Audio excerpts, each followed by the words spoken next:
Short selling share market में पैसे कमाने का एक तरीका है जब प्राइस गिर रहे होते हैं। उल्टा लग रहा है ना? चलो इसे समझते हैं। मान लो आपको लगता है कि किसी स्टॉक का प्राइस गिरने वाला है।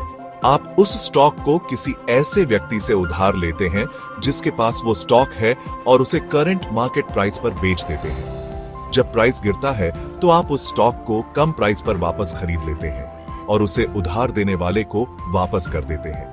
आपका प्रॉफिट सेलिंग प्राइस और बाइंग प्राइस का डिफरेंस होता है। शॉर्ट सेलिंग थोड़ा कॉम्प्लिकेटेड लग सकता है, लेकिन यह एक सही ट्रेडिंग स्ट्रेटेजी है जिसका इस्तेमाल कई इन्वेस्टर करते हैं। यह ट्रेडर्स को मार्केट के डाउनटर्न से प्रॉफिट कमाने की अनुमति देता है और सिर्फ लॉन्ग पोर्टफोलियो में लॉस के खिलाफ एक बचाव प्रदान करता है। हालांकि शॉर्ट सेलिंग में जाने से पहले रिस्क को समझना बहुत जरूरी है। शॉर्ट सेलिंग के कुछ नियम और कायदे होते हैं जो स्टॉक एक्सचेंज और देश के हिसाब से अलग अलग होते हैं। सबसे पहले आपको एक ऐसा ब्रोकर ढूंढना होगा जो शॉर्ट सेलिंग की सुविधा देता हो। सभी ब्रोकर्स यह सुविधा नहीं देते। दूसरा, जिस स्टॉक को आप शॉर्ट करना चाहते हैं वो बोरोवेबल होना चाहिए। इसका मतलब है कि उधार देने के लिए शेयर उपलब्ध हैं। एक बार जब आप स्टॉक उधार ले लेते हैं और बेच देते हैं तो आप शॉर्ट पोजीशन में होते हैं। आपका लक्ष्य अपनी पोजीशन को कवर करने के लिए स्टॉक को कम प्राइस पर वापस खरीदना होता है। लेकिन याद रखें, आप स्टॉक उधार लेने की अवधि के दौरान उधारदाता को दिए गए किसी भी डिविडेंड या इंटरेस्ट का भुगतान करने के लिए भी जिम्मेदार हैं। स्टॉक को शॉर्ट करने का सही समय पहचानने के लिए सावधानी पूर्वक विश्लेषण की जरूरत होती है। बिगिनर्स सिंपल सेटअप देखकर शुरू कर सकते हैं। एक कॉमन सेटअप सपोर्ट के नीचे ब्रेकआउट है। ऐसा तब होता है जब किसी स्टॉक का प्राइस उस लेवल से नीचे गिर जाता है जहां उसे पहले सपोर्ट मिलता था। एक और setup head and shoulder pattern है, जहां स्टॉक प्राइस एक सिर और दो कंधों जैसा पैटर्न बनाता है। इस पैटर्न की नेकलाइन के नीचे एक ब्रेक अक्सर एक संभावित डाउन ट्रेंड का संकेत देता है। याद रखें, यह सिर्फ बेसिक सेटअप है। कोई भी ट्रेड लेने से पहले पूरी रिसर्च और रिस्क मैनेजमेंट जरूरी है। शॉर्ट सेलिंग का एक महत्वपूर्ण पहलू कवरिंग का कॉन्सेप्ट है। अपनी शॉर्ट पोजीशन को कवर करने का मतलब है कि आपने जो शेयर उधार लिए थे उन्हें वापस खरीदना और उधारदाता को वापस करना।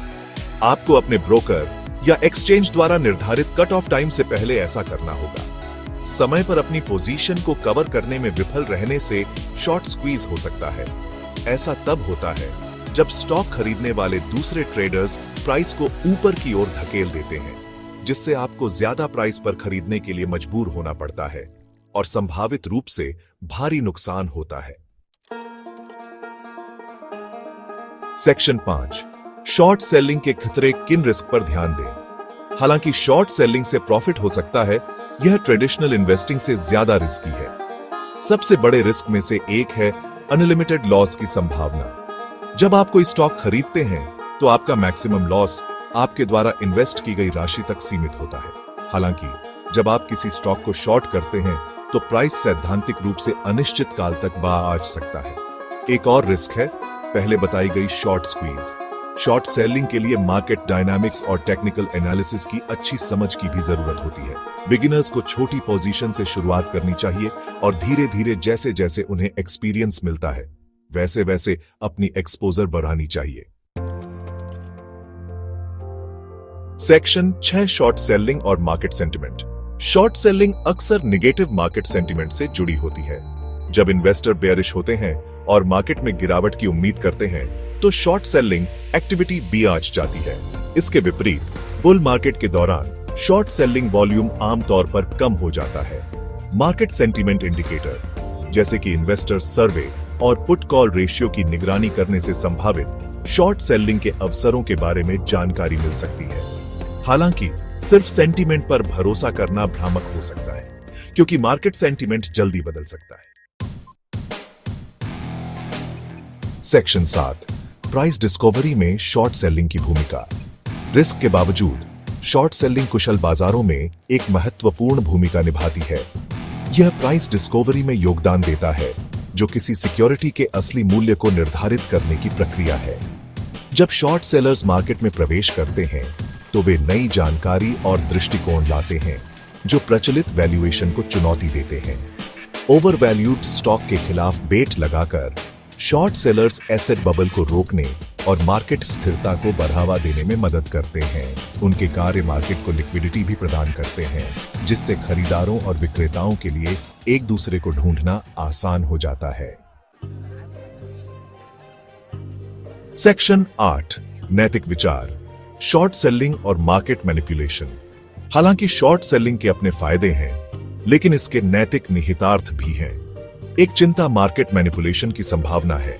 कुछ शॉर्ट सेलर्स किसी कंपनी के बारे में झूठी अफवाहें या निगेटिव खबरें फैलाने में लगे रहते हैं ताकि उसके स्टॉक की प्राइस को अपने फायदे के लिए कम किया जा सके। इस तरह के हेरफेर को रोकने के लिए नियामक शॉर्ट सेलिंग गतिविधियों पर कड़ी नजर रखते हैं। एथिकल शॉर्ट सेलर्स सख्त ट्रेडिंग नियमों का पालन करते हैं और अपने निर्णय पूरी रिसर्च और विश्लेषण पर आधारित करते हैं, जिससे निष्पक्ष और पारदर्शी बाजार बनते हैं। सेक्शन 9 शॉर्ट सेलिंग डरपोकों के लिए नहीं। शॉर्ट सेलिंग एक जटिल और रिस्की ट्रेडिंग स्ट्रेटेजी है, जिसके लिए मार्केट मैकेनिक्स, रिस्क मैनेजमेंट और भावनात्मक अनुशासन की मजबूत समझ की जरूरत होती है। यह सभी के लिए उपयुक्त नहीं है, खासकर सीमित ट्रेडिंग एक्सपीरियंस वाले बिगिनर्स के लिए। शॉर्ट सेलिंग पर विचार करने से पहले खुद को अच्छी तरह से शिक्षित करना, वर्चुअल ट्रेडिंग अकाउंट के साथ अभ्यास करना और अनुभवी ट्रेडर्स या वित्तीय सलाहकारों से मार्गदर्शन लेना जरूरी है। याद रखें, शॉर्ट सेलिंग में सफलता के लिए धैर्य, अनुशासन और इसमें शामिल रिस्क की गहरी समझ की जरूरत होती है। उदाहरण के लिए, अगर आप निफ्टी 50 स्टॉक पर शॉर्ट सेल करना चाहते हैं तो 5 मिनट या 3 मिनट टाइम फ्रेम पर एंट्री और एग्जिट पॉइंट्स को ध्यान से देखें। शॉर्ट सेलिंग के गोल्डन रूल्स। रूल नंबर 1, हमेशा ट्रेंड के साथ शॉर्ट करो। अब ट्रेंड में शॉर्ट करोगे तो मार्केट तुम्हें क्रश कर देगा। RSI 80 के ऊपर नहीं तो शॉर्ट करके रिस्क क्यों लेना भाई। रूल नंबर 2, सपोर्ट के आसपास शॉर्ट मत करो। ब्रेक या वीक पुलबैक का वेट करो। Rule number 3, strict stop loss लगाओ। शॉर्ट सेलिंग में गलती महंगी पड़ सकती है। Rule number 4, over extended stocks को टारगेट करो, जहां स्टॉक 2 से 3 दिन में 20 से 30% या ज्यादा ऊपर गया हो। रूल नंबर 5, वॉल्यूम का ध्यान रखो, जब सेलिंग शुरू होती है हैवी वॉल्यूम होना चाहिए। Rule number 6, news driven moves का फायदा उठाओ, जैसे बैड रिजल्ट्स, मैनेजमेंट इश्यूज या regulatory problems. Rule number 7, morning volatility का यूज करो, स्पेशली सुबह के 9:15 बजे से सुबह के 10:30 बजे के बीच शॉर्टिंग अपॉर्चुनिटीज बेस्ट मिलती है। दोस्तों, इन रूल्स को याद रखोगे तो शॉर्ट सेलिंग में गलतियों का स्कोप बहुत कम हो जाएगा। आइए अब एक लाइव एग्जाम्पल देखते हैं और आपको इंडिकेटर का सेटअप भी बताते हैं। बात करते हैं एक जबरदस्त सेटअप की, जो पर्सनली मेरी फेवरेट है। First red day after parabolic move. सुनने में सिंपल है, पर काम करता है मैजिक जैसे। ये सेटअप कैसे काम करता है? जब कोई स्टॉक 2 से 3 दिन में 20% से 50% या ज्यादा ऊपर चढ़ जाता है, एकदम तेजी से, बिना ब्रेक के। फिर आता है एक दिन जब स्टॉक में वीकनेस दिखाई देती है, एक पहला बड़ा रेड कैंडल। वही होता है शॉर्ट करने का परफेक्ट सिग्नल। एंट्री कैसे करनी है?